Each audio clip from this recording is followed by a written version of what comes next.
Hello team, my name is Hector Espinosa. I'm a program manager with Rebuilding Together Philadelphia. And we're doing a flooring tutorial today just for you guys. So we're gonna need a utility blade, we're gonna need some knee pads, and we're gonna need a few tools, not as many as you think we need. No hammers, no mallets. If we do have anything that we're gonna need, it's what I call a tapping block. Has a handle. We have those at the tent. If you're at a block build, if not, then you guys can come to the office and we have some available for you guys. And from time to time, you'll need a crowbar. Let's do it. All right, so we're gonna install our first piece. It's simple as laying it down. Understand that this product is vinyl like everything else. It expands and contracts. So we wanna always put a spacer. The rule of thumb is when you're installing any floor, and this floor as well, you want to leave the thickness of the material of a gap around the wall. So we'll just simply put a piece against the back wall, and that'll be your spacer. And that'll give you an idea. And then remember, this gets quarter round. And the idea is that it covers the areas in the floor. So this is the finish. So remember, you need to leave the gap, and this covers the gap. When you're dealing with vinyl plank, there is the thicker edge, the thinner edge, and then we call this the length seam, and we call this the head seam. So what we do is we raise the material at like a 45-degree angle and come about a 1/4 inch from the length seam and install it. This is completely flat.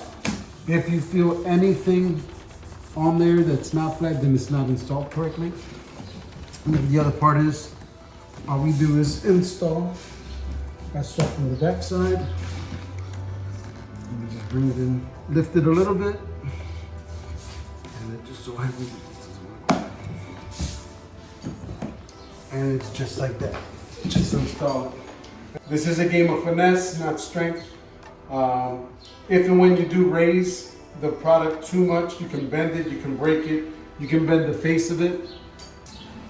This piece here is brittle in all directions, but when it's installed, it's a beautiful, strong product. But the idea is to make sure that we get the flooring installed all in one piece and all with no chips and no issues. And all right, so when we get to the end wall, we're gonna have to cut into a piece this size.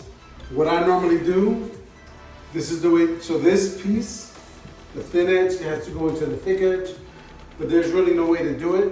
So all you do is flip the board upside down, put it against the wall, and then right here, cut it a little come closer.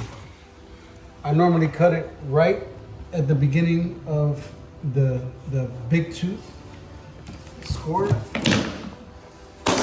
Snap it.